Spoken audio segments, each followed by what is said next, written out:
তারা আনন্দের সাথে সাথে এমন কন্টেন্টও দেখতে চায় যেটা খুবই সমাজের বাস্তব চিত্র। সিনেমায় নোংরা দৃশ্য দেখে বিব্রত কাজী নওশাব আহমেদ।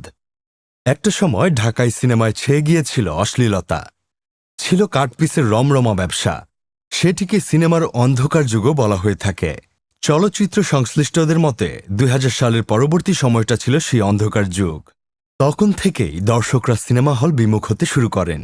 সম্প্রতি ঢাকার বাইরে থেকে সেই সময়ের দুটি সিনেমা জব্দ করেছে পুলিশ। পরে সেগুলো পাঠানো হয়েছিল চলচ্চিত্র সার্টিফিকেশন বোর্ডের কাছে।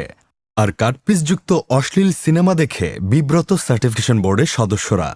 জানা গেছে গত মঙ্গলবার সার্টিফিকেশন বোর্ডের সদস্যরা জব্দ করা জাঁদরেল ও শত্রু ঘায়েল নামের সিনেমা দুটি দেখেন। পুলিশের অভিযোগ, সিনেমায় অশ্লীল কাটপিস দৃশ্য লাগিয়ে সেগুলো হলে চালানো হচ্ছিল। পরে তার সত্যতা পান বোর্ডের সদস্যরা। বাতিল হয় প্রদর্শনের অনুমতিও।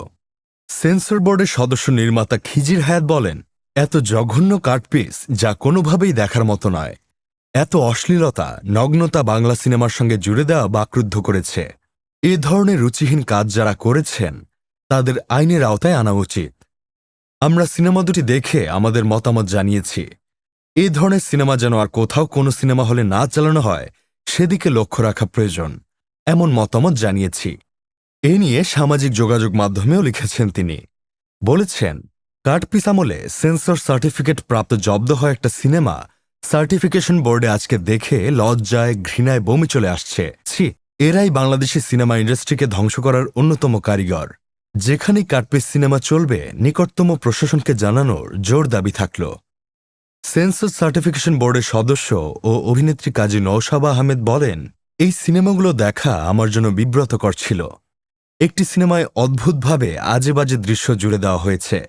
এ ধরনের সিনেমা কোনো সভ্য দেশের দর্শকের জন্য নয়। খোঁজ নিয়ে জানা যায়, দায়িত্ব নেওয়ার পরে ইতিমধ্যে নয়া মানুষ, ভয়াল, যাপিত জীবনসহ 10টি সিনেমা দেখেছেন চলচ্চিত্র সার্টিফিকেশন বোর্ডের সদস্যরা। নতুন সিনেমা না থাকায় শূন্যতায় বিভিন্ন হলে কাটপিস সিনেমা চলছে এমনটা শুনেছেন তারা। তবে যারা এমন অশ্লীল সিনেমা চালাচ্ছেন তাদের শিগগিরই আইনের আওতায় আনা হবে বলে জানিয়েছেন সার্টিফিকেশন বোর্ড সূত্র।